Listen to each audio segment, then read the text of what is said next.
Hey Waffle Gang, I do hope you are well. My name is Mark and today we're checking out some more relationship stories, and if you do love a Reddit story, why not consider hitting that like, subscribe, maybe that notification bell too, and let's crack on with today's first story. Now today's first story is from Lady Savings. It is a story we've covered in the past but now has multiple new updates attached to it as well, so if you do want to skip parts of the story, totally understandable. Use the timestamps down along the timeline and the description below. Thank you. And it's titled, Am I the Arsehole? Husband accused me of financial infidelity. Husband, 33 male and 33 female, have been married for 10 years, together since college. Since starting out, we have made financial security a priority, and we've been able to achieve that, albeit with some good luck along the way. We both have good jobs, paying close to $200k each. Student loans were paid off within a few years. Both went to state schools with some scholarships, so didn't have a lot of debt to begin with. We live in a house I inherited from my grandmother, no mortgage, and don't have any credit card debt. We maxed out our 401ks and currently have 18 months of expenses in our emergency fund and are still adding to it. Our cars are both paid off and should be good for another 5+ years, and we don't have any credit card debt. We manage our finances in a hybrid manner. Joint accounts for bills and savings, and separate accounts for our fun money. Each get a pretty generous monthly allotment. The fun money is strictly for our individual expenses, hobbies, clothes, outing with friends, etc., and not for things like date nights, vacations, or larger joint purchases like household appliances and repairs, which come out of our joint account. We also agreed that if either of us gets any bonuses or has any side hustle income, those will go into our individual fun money accounts, unless the funds are needed for a larger expense such as a major home repair. In terms of the fun money, my husband is more of a spender than I am due to expensive hobbies, in particular golf and collecting sports memorabilia. And he's also more into designer clothes, which is fine, it's his fun money. On the other hand, my hobbies are a lot less expensive: running, working out, reading, baking. In general, I'm more introverted, and a great time for me is tea with a friend at one of our homes, with homemade pastries. I have also been getting back into gaming lately after setting it aside for much of the past decade while building my career. After realizing I had more than enough in my fun money account, I decided to overhaul my gaming setup and got myself a new PC, desk and gaming chair. Total cost of about $5,000. However, upon hearing about the purchase, my husband is furious. He says he had no idea I had saved so much money and that I should have consulted him before spending $5,000. I asked what difference it made if it was my own accrued fund money and not our joint funds, and he insisted that my accumulating this amount without telling him was a form of financial infidelity. He says he lost trust in me and doesn't know what else I might be hiding. He's demanding that I return the items I purchased and deposit most of the funds to our joint account. He wants to make a new rule that fund money accounts can't accumulate more than $2,000 and that any excess goes back to the joint account. A rule that would obviously favor him as a person who spends most of his allotment each month instead of saving up for anything bigger. I feel like I am being punished for being more of a day-to-day saver than a spender. It wouldn't occur to me to know how much my husband has in his fund money account or try to micromanage what he spends it on. I wasn't hiding anything deliberately. He never asked about it until after I made the purchases. Still, maybe I should have been more transparent about my plans. So, am I the arsehole? Miscellaneous info. Husband and I each have our own office and hobby room in the house, so it's not like the gaming setup was going in a space he uses.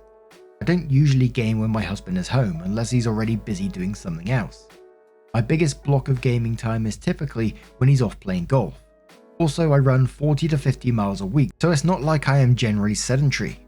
I can't think of a good reason why he would object to me gaming or have a nice gaming setup in my own space in the house. And I can't remember what I said the first time round we read this, but I imagine I'm feeling exactly the same, as that, it's not your issue that he's spending all his fun money month to month and that you're saving it, that you're being smart by saving it for the bigger things that you want. And the fact that he's accusing you of financial infidelity or calling it that is a red flag in itself. But Lost Dragon says, not the arsehole, he sounds super controlling and greedy. My wife and I manage our finances in a similar way. She spends her money on whatever she wants and I blow mine on outdoor stuff and video games.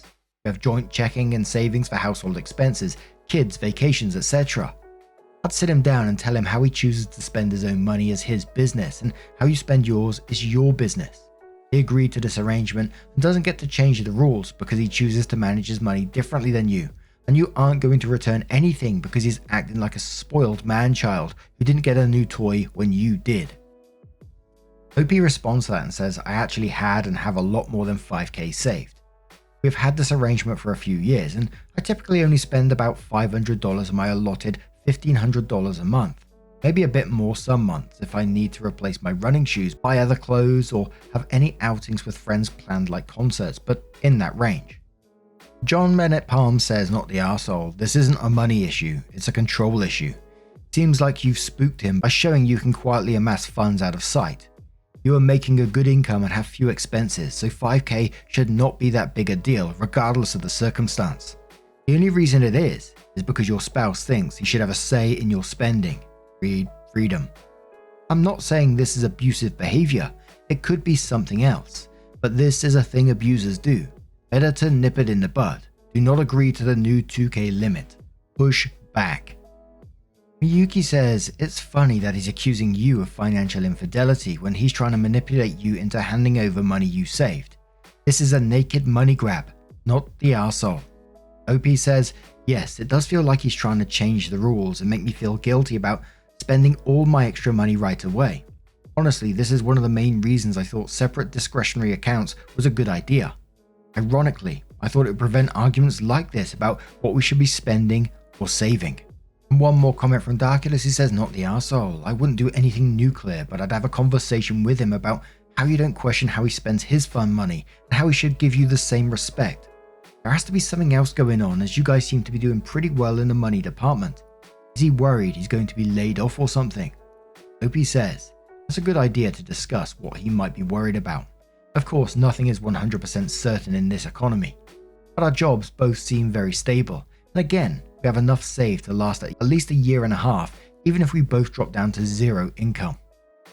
The OP does come in with their first update. First, they give a TLDR about what happened in the previous post, which we won't read, but it says, anyway, here is the update.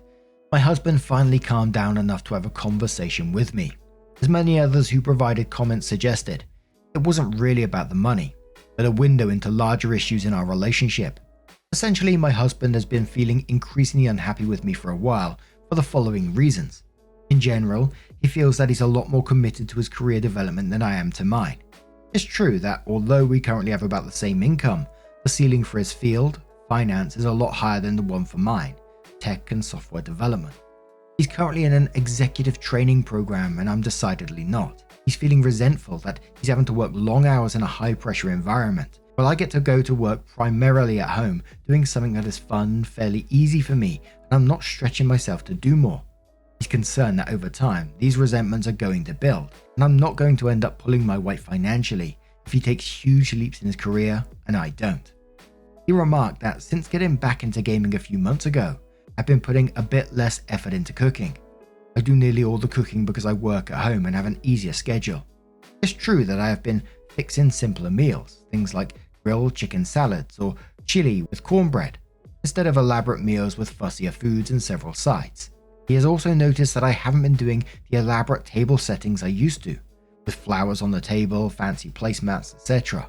Honestly, I didn't realize he had noticed or cared about this, but apparently he does. Acts of service are one of his main love languages, so overall he's feeling a little neglected because of this. He also feels I'm not putting enough effort into my appearance, not in terms of weight and body, I'm a long distance runner and slim, but in terms of things like clothes, hair, etc. It's true that I've never paid much attention to these things. Given that I work at home in tech, the standard for appearances is extremely low, and I far exceed that. I tend to buy simple, practical clothes at places like Target and Walmart, don't wear much makeup and keep my hair in a simple ponytail. I do glam up a lot more for date nights and other dressy occasions, but most days he comes home from work to find me in a t-shirt and yoga pants with no makeup, and he wants me to make more of an effort. The bottom line is that because of all these things, he started to notice other women. Saying he hasn't cheated, he's just noticing other people because he's regularly disappointed in me. In particular, given that he works in finance, there are a good number of very career-oriented type A women who manage to have fantastic bodies, be effortlessly polished and glam, and have more interesting hobbies. He also says he feels horrible about all this because he knows I'm a good person and that he's being judgmental. That is not so much I've changed as that his own goals and expectations have changed in the past couple of years. The financial infidelity part came into because he feels I'm not really invested in myself and our relationship, thus cheating on our future in a sense. He also says he loves me enough to be honest. I do believe he isn't trying to be hurtful. I really had to drag all of this out of him, that he doesn't want us to drift apart further, that he doesn't want to be angry and resentful, and he knows he is asking for a lot. I know that many on this sub might say I should just tell him to take a hike and call my lawyer, but we've been married for 10 years, I've invested a lot in the relationship, and I want to see if the marriage can be saved. So a couple of things. First, we did make an appointment with a marriage counsellor and start next week. Also, I'm going to try to do at least some of the above. I'm not sure about making myself be more professionally ambitious when I'm already happy with my work-life balance and already financially comfortable. But I can at least try and do other things. Return to spending more time on cooking and decor and fix myself up a bit when he's on his way home from work. Now that I know they are important to him. I also know that in the end I may feel like I'm just tiptoeing around and contorting myself to please him, but it won't cost me much, certainly much less than a divorce, to try for a month or two and see how we both feel. And I know I would always regret it if I didn't try. So maybe not the update you were expecting or hoping for, but that's where things are. And if folks continue to be interested, I can update further once we have started marriage counselling and once I can feel out how the changes are going. Edit. I need to call it a night, but once again thank you to everyone for your responses. They were really eye-opening and helped me to see that I do deserve better than the way I am being treated, and that the expectations my husband is laying out for me are unfair and unrealistic, especially as he isn't doing anything at all to make it easier for me to meet them or to show me he appreciates my efforts and everything I do bring to the table. I am indeed conditioned to be very people-pleasing, and that is impacting what I think is reasonable here. I have a lot to think about, such as, what do I really want here? What is going to make me happy? Especially if I have to keep making myself smaller, metaphorically speaking, and contorting myself to please my husband. Do I really want to be in a marriage under those conditions? I think I'm really selling myself short if I just agree to most of his demands. Still going to go to marriage counselling appointment, but I think I will wait to make any other changes until we can at least get some professional input. Additional edit. To clarify, my typical at-home attire look that he's been complaining about looks something like this. OP says this is not me, but a similar look. Fitted short sleeves, yoga pants, hair in a ponytail, something that looks casual but neat. I am not wearing sloppy, baggy sweatpants and oversized t-shirts. And the picture was there, but unfortunately it's been removed, but I imagine that you can picture it from OP's description there.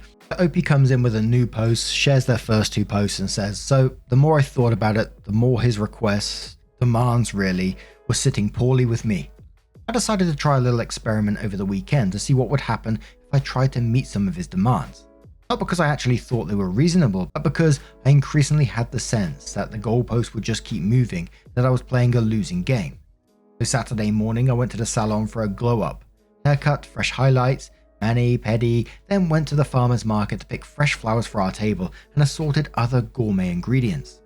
Saturday is usually our date night out, but I suggested we stay in so I could make us a special dinner, steakhouse style. Lobster bisque, bread basket with several types of rolls and savory muffins made from scratch, crab stuffed mushrooms, filet mignon, au gratin potatoes, white chocolate mousse topped with raspberries.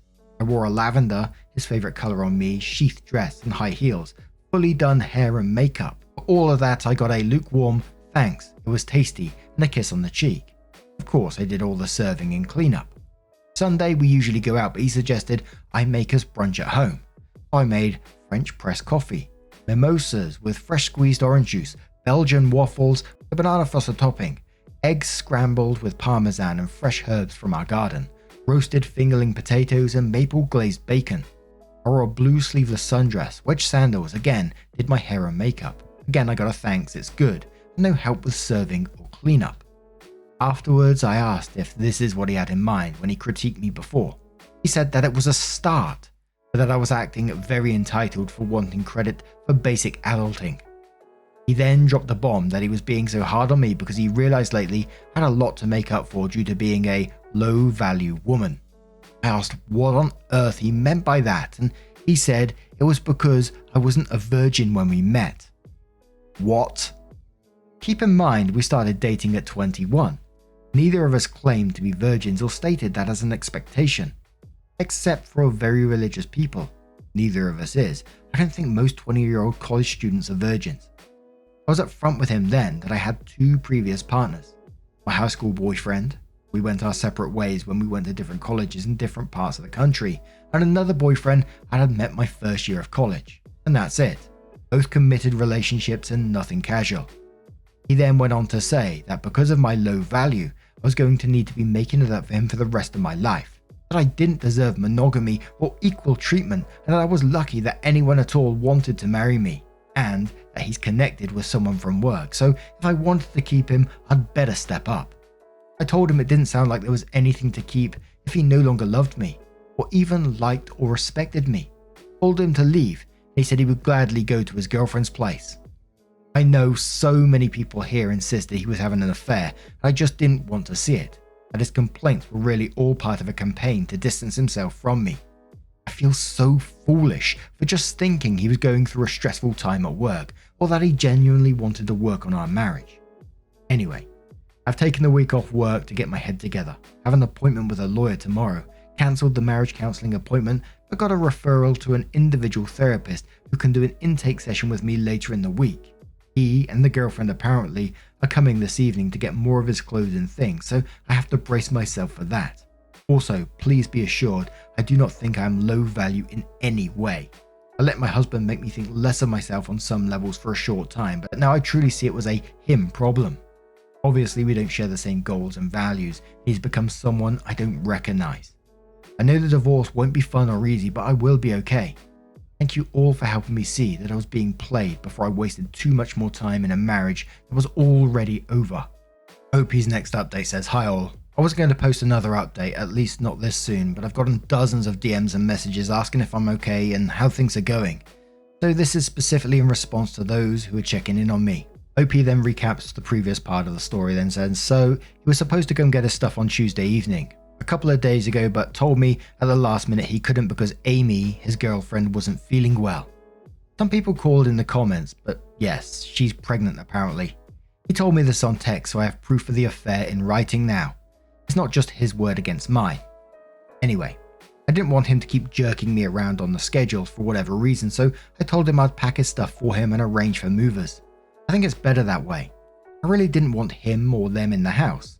I already had arranged for a friend to come over on Tuesday when he and Amy were supposed to come by, so the two of us spent the evening packing his clothes and other personal effects. The movers came yesterday and got the boxes and the furniture items he wanted. He didn't want much, just stuff from his home office and his dresser, as apparently Amy's apartment is small. I provided a detailed inventory and photos of everything which he approved, so he can't say that I broke or otherwise ruined his stuff. After that, yesterday, I went to the clinic to get STD tests. Won't have the results for a week or so, but thankfully I haven't had any symptoms, and met with my lawyer, who said I had a good case for grounds of adultery and mental cruelty if I want or need to go that route. At a minimum, it's leverage to get him to settle quickly and quietly. Also locked down all the finances with the parameters provided by lawyer so that he can't empty our joint funds or take anything that belongs to me. Changed account beneficiaries and all that fun stuff. Changed the locks to the house too. I decided to take the advice of some of the commenters and get him rid of the bed and other bedroom furniture I shared with him. I'm donating it. Someone is coming this afternoon to haul it all off, and I'm going to completely redecorate the bedroom to my own taste. It will take a bit, staying in one of the guest rooms in the meantime. I'm also taking the spa weekend away, leaving tomorrow morning and back Sunday night, just to get a change of scenery before I have to go back to work next week. And yes, even after buying the gaming setup, I have plenty of fun money left in my account to afford my lawyer's retainer and doing the bedroom as well as my getaway, with plenty left over. Here's to frugality when it counts. Those are the main updates for the moment. I'm doing better than expected, I think, and realizing more day by day that it really wasn't a good marriage. At least not for the last couple of years, when he started expecting me to do everything around the house and all the other emotional labor of running our lives outside of work. with no help and little to no gratitude. Amy sure is going to have her hands full. Edit once again, and I cannot thank you enough here. I cannot thank everyone here enough. I need to get ready for my spa weekend away. So apologies in advance if I have not responded to your comments or DMs, but I am really grateful for all the support and encouragement. Hopefully there won't be any more notable updates for a while. I really just want a smooth and easy divorce and to get on with my life, so please keep your fingers crossed for me. OP's new update again goes over the previous updates and says, I'm updating again here because a lot of kind people have been checking in with well wishes and to see how I'm holding up. Sorry for not updating sooner, but as soon as I got back from the spa weekend I mentioned in my last update, I dove into working with my attorney on the divorce settlement and didn't think it wise to put my business on the internet, however anonymously, for the legal issues up in the air. The good news is that we're able to come to an agreement pretty quickly and everything is now executed. Just waiting for the court date, which could take another couple of months, but my lawyer says the agreement is airtight. It wasn't quite as favourable as most of all you lovely folks probably would have wanted for me, but I was highly motivated to get it done fast. I did get everything that really mattered to me. First, the house I inherited from my grandmother is 100% mine, along with all the other furnishings and other effects in the house. My own retirement accounts and my fund money account are all mine as well. Otherwise, I did have to give him 75% of other cash assets. Although he wasn't on the title for the house, he did contribute substantially to the large renovation we did, as well as to upkeep since then, and the house appreciated very substantially in the years since we moved in. It's fine as I still have plenty of money, especially as I'm quite frugal most of the time and can rebuild cash savings quickly. Our agreement also states that neither of us has a claim on each other's past, present, or future earnings. So in case something happened and he loses a job before the court date, I won't be liable for any alimony. This is actually overall a very good deal for me and gives me a lot of security. In case anyone is wondering how we got this done so quickly, our state allows divorce on mutual consent grounds, which basically allows for a quick divorce without a legal separation period if the parties come to an agreement about all the finances and assets. Given that Amy is pregnant, my soon-to-be ex, let's call him Joe, yes, like the psychopath in the show You, was also very motivated to not drag this out.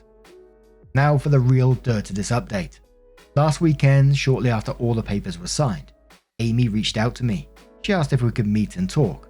Perhaps I should have declined, but I will admit I was curious about the 24-year-old prodigy and, until recently, a virgin person who's Joe's affair partner. So I agreed to meet her for lunch. So the first thing is, Amy is very pregnant, like third trimester. She confirmed that she is due in mid-October, which means the affair has been going on a whole lot longer than Joe let on.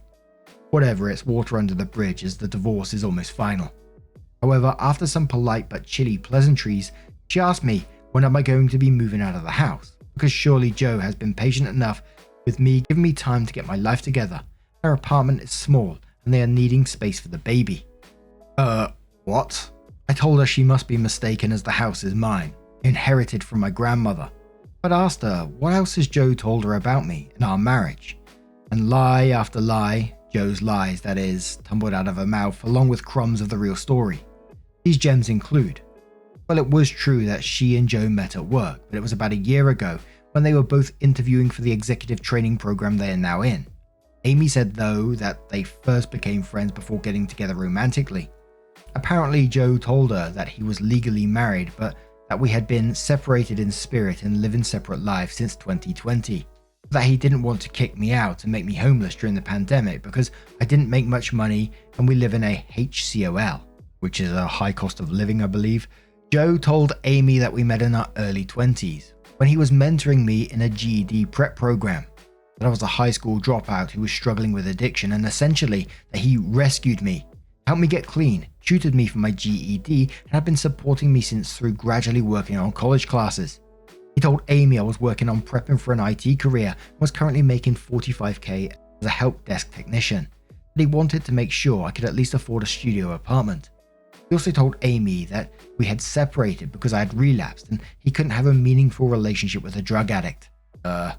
All this is lies. My entire history of drug use is occasionally sharing a joint in college, maybe 4 to 5 times total, never anything harder. It is true that Amy was a 24-year-old virgin prodigy. Seemed dismayed that Joe had told me that though, at least the virgin part. She said it wasn't a moral issue. She really was just focused on school and work and didn't make time to date, and that generally guys her age seem mostly interested in casual hookups, especially the younger finance bro types, and she wasn't interested in that. But that Joe took the time to get to know her and was actually interested in a meaningful relationship. I asked her if the pregnancy was planned, and she said no, of course not, but it was a miracle because Joe had a vasectomy, so they took that as a sign that they should keep the baby. No, Joe did not have a vasectomy, as we're planning to be a child-free couple. I suggested it a couple of times over the years. He firmly stated he didn't want to alter his body like that, so he left birth control as my responsibility. So, it really does seem that Amy is pretty blameless here. I mean, those of us who have been around the block would likely know not to believe a guy who claims to be separated but is still legally married and living with his wife. But without her having any dating relationship experience, I can see where she would have taken him at his word about everything. After all, I didn't know anything was amiss with Joe until a couple of months ago, and I was married to him. Of course, Amy didn't want to believe me, and I don't blame her for that either. After all, she's been in a relationship with Joe close to a year and is 7+ months pregnant with his baby, who is coming soon, ready or not. I couldn't immediately refute everything she said, but showed her a couple of things. First, a picture of me in my late teens with my grandmother in front of my house, and also my LinkedIn profile, which shows my current job and education. Told her to do what she wanted with the info, and to please stay safe and take care of herself, then said my goodbyes. Yes, it was all very odd and unexpected and surreal. Sorry this is so long, but figured those following my tale will be interested in this turn. I'm not sure if I'll update again. Maybe in a year or so when I've truly processed everything with lots of therapy and I'm hopefully on to living my best life. As for Joe and Amy, it's up to them to find whatever their path is. I do hope she wises up and leaves him, but I'm sadly not confident about that. I'm sure he'll probably spin all this in his favour because that's what he does. But I also can't make it my problem anymore. And OP's last update in their saga, which says, last time I updated, we had thankfully quickly agreed on divorce settlement that allowed me to protect my most important assets. I had just met with his mistress Amy at her request, at which time it was made clear he had lied to her about numerous circumstances, such as that our home belonged to him. It did not. I inherited it from my grandmother. That I was an underemployed high school dropout drug addict. I'm not. I have a master's degree in a high-paying tech job. That we'd been separated in spirit for years. Also not true. I didn't know anything until he blurted out the news about his affair over the summer, and that he had a vasectomy. He did not.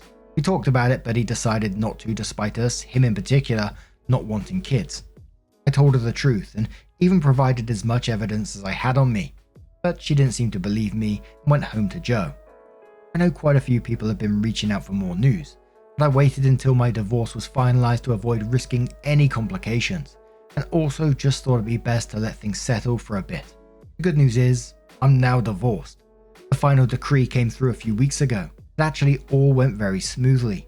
I'm eternally grateful to live in a mutual consent divorce state that allows divorcing couples to proceed quickly if they can come to an agreement on finances and property. On the Joe and Amy front, after my last post, all was quiet for a couple of weeks, until Amy, her due date quickly approaching, reached out again to ask if I'd given any more thought to her offer to pay me $17,000 to vacate the house quickly so that she and Joe could move in. Again, this is the house I inherited that I own free and clear. But Joe told her he owns it and that he was just giving me time to get my finances together before evicting me. At this point, I decided to package up a lot more evidence of Joe's lies to send on to Amy. I sent her a copy of the deed and property tax records showing the house is in my name only. I sent her copies of my diplomas to prove I'm not a high school dropout. I sent her some info on various professional associations I am involved in and awards I have won to show her I actually do have a senior level job and I'm not underemployed, as well as proof of my income. I sent her copies of all my drug test results for the past 5 years. I have a drug-free workplace and have to test 2 to 3 times a year to show I am not an addict. I sent her timestamp photos and text exchanges to show that Joe was still having a romantic relationship with me until July this year. Nothing salacious, just photos of us showing G-rated affection, exchanging loving words over text, etc. I even found a text exchange from a couple of years ago when we last discussed him potentially getting a vasectomy, with his final decision not to proceed with one. A couple of days later, she responded. She believed me. However, in the end, it didn't matter as Joe convinced her he had lied for very good reasons. The way they both tell the story, they met at work and were incredibly drawn to each other in a way that felt inevitable. However, due to Joe being married, he felt that if Amy knew he was, to that point, happily married, she would either turn away from him and miss out on the love of a lifetime, or she would go ahead with an affair but be consumed with guilt. So to avoid either of these outcomes, and especially to save Amy from guilt, Joe decided to create an alternative narrative in which he was in a marriage that had ended for all intents and purposes years ago, in all ways but legally, because I was an uneducated addict who kept relapsing and couldn't get my life together, so she could essentially believe he was single. How noble of Joe to bear all the guilt alone. /sarcasm. Unfortunately, Amy said she understood and forgave him immediately. With a baby due any day, I suppose I can sort of understand the desire to justify the lies, even though the reality is horrifying. I suppose it's also not my problem anymore. Amy did have her baby over a month ago. I guess she and Joe will make whatever life together, or not, is meant to be. As for me, I'm doing very well. Actually got a big promotion at work. Not managing people, which I don't want to do, but we'll be working on higher profile projects with a 40% raise, which starts after the new year. The house is really big for just me, so I have a couple of roommates now. A friend who is also going through a divorce moved in, as well as a younger mid-20s cousin who moved to the city for work. We're all having a lot of fun together. I'm not really ready to date yet, still in therapy processing all the marital fallout, but getting there and looking forward to whatever new adventures life has to offer. This will probably be my last post, in this series anyway, as the saga of Joe and Amy, or at least my role in it, is finished, with us legally divorced and having no ongoing financial or other ties. The best thing I can do is leave them to their own story and get on with my Joe-free next phase. Thank you for all listening to my story for much of 2023. I do truly appreciate the support and helpful advice I received along the way. What an update for OP, absolutely amazing. And it sounds like OP did try to help out Amy in this situation, and it sounds like she just needs to learn it for herself, which is sad. A lot of people concerned about OP sending Amy all the documents, and hopefully that she redacted a lot of the information because of identity theft and all this sort of stuff, to which OP confirmed that they did do that. And OP was responding to various other comments below that, just saying, you know, this is their story now, OP's moving on with theirs, which I think is just a fantastic thing to do. And I really do wish you all the best moving forward. It sounds like you've been for an absolute time. Now it's time to live your best life. There's always a little worry with me with these stories that, you know, it feels like Joe is going to spiral at some point, realize what he's lost and message OP back. Not that I think OP would ever go back with them, but, you know, just bringing more drama into their life, which they clearly don't need. But anyway, now I'm going to turn this one to you guys. What do you guys make of this situation? Let me know your thoughts down in the comments below. And just a huge thank you from the bottom of my heart for getting involved in today's stories. Your love, your support, your time always means the absolute world to me. So thank you so much, truly. And hopefully I'll see you in the next one. Take care and much love.